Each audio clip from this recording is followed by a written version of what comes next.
Velkomin í þáttinn. Í dag erum við að fjalla Polestar 4. Þetta nýjasti bíllinn í Polestar fjölskyldunni og þetta svo kallaður SUV Coupe eða jepplingur sem samt fólksbíll eða eitthvað svoleiðis. Polestar talar skandinavíska naumhyggju þegar kemur að hönnun og innréttingu þessa bíls. Fyrir mitt leyti engin naumhyggja í gangi hérna. Þetta bara Polestar að merkja sér svæði í lúxusbílageirann. Með þessum bíl þá ætlar Polestar að blanda sér í lúxusbílaleikin. Þessi bíl hann á að keppa beint við Audi Q6 eða Porsche Macan til dæmis. Það jú ekki venjulegur baksýnisspegll á þessum bíl, heldur baksýnisspegillinn myndavél. Og eins og sést að þá eru engir gluggar að aftan. Og þetta gert til þess að fá sem mest pláss fyrir farþegana sem situr aftur í. Þess að ég talaði áðan, þessi bíl á að keppa við lúxusbílana og þar af leiðandi á að vera óbóðslega þægilegt að sitja aftur í. Það feikin og pláss frá skalla upp í panoramagler og þetta sæti hérna í minni ökumannsstillingu og það örugglega 30 cm frá hnjám út af sæti.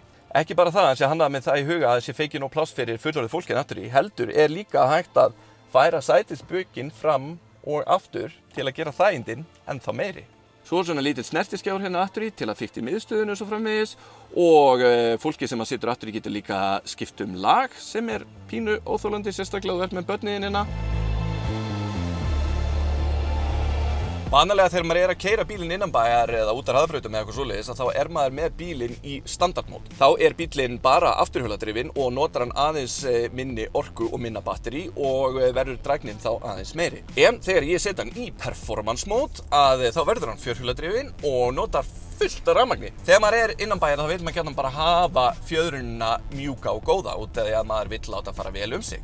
En aftur hérna á þessum fjallavegi þá setti ég hana í firm. Ég vil hafa hann stífan og sama má segja stýrið. Ég vil hafa það stíft. Fjöðrunin á þessum bíl adaptive og það þýðir að fjöðrunin alltaf að aðlaga sig að veginu sem þú ert að keyra á. Fjöðrunin getur endurstillt sig einu sinni á 2 millisekúndna fresti. Þessi bíl með 544 hestöfl og hefur hann einhver 686 Newtonmetra að togi að gefa. Þegar þú blandar þessum tölum við dual motor útgáfuna af þessum bíl eða fjórhjóladrifs útgáfuna af þessum bíl þá fær maður hálfgert tryllitæki í henduna. Með öllum þessum hestöflum og öllu þessu togi þá getur bílinn farið frá 0 upp í 100 á 3,8 sekúndum. Þó svo þessi bíl getur farið frá 0 upp í 100 á 3,8 sekúndum þá það engu minna impressive hvað hann fljótur að fara frá 100 niður í 0. Það nánast eins og að bílinn getur stoppað á staðnum.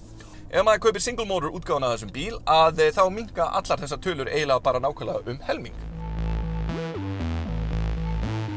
Þessi tiltekni bíl á 22 tommu álfelgum og þær virkilega flottar. Ég hef talað það áður að Polestar neglir leikinn í hvert einasta skipti þegar kemur að því að hanna álfelgu. Það engir koppar eða neitt svona drasl sem mjög hentugt þar sem að bílinn kemur með þessum Polestar giltu Brembo bremsum. Eitt af allra besta við þennan bíl afþreyingakerfið. Það búið að hanna það frá grunni upp og nýtt. Það ekkert sem heitir lag eða neitt sem að manni finnst pirrandi þegar kemur að því að nota kerfið. Eitt af allra besta við þetta kerfi það að það hannað með það í huga að maður þurfi aldrei að skrolla neinstaðar. Allir skjáirnir statískir, þannig að maður þarf aldrei að skrolla neinstaðar til að finna nokkurn skapaðan hlut. Það ofboðslega þjált og öll íkon og allar myndir og allt svona dót einstaklega skýrt og fallegt. Liturinn byggður í kringum þennan hvíta, svarta og appelsínugula sem kemur virkilega vel út og gefur ofboðslega flottan kontrast.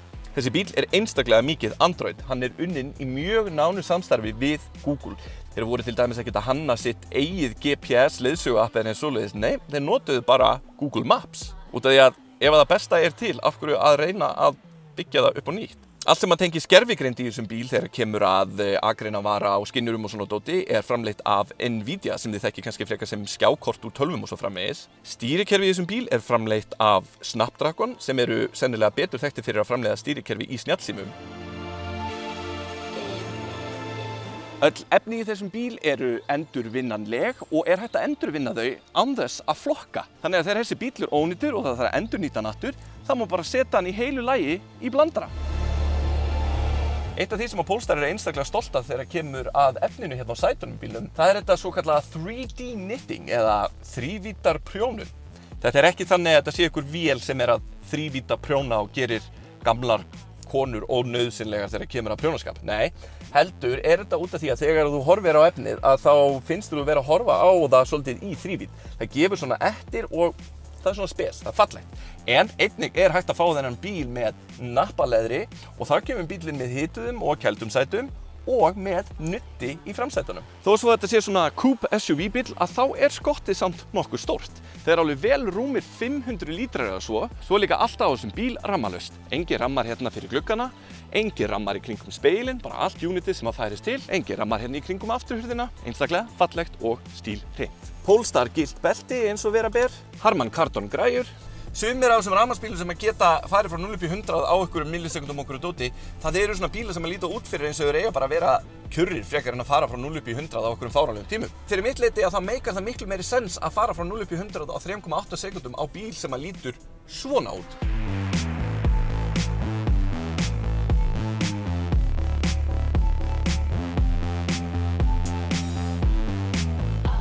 Gera bara þetta örlitla til að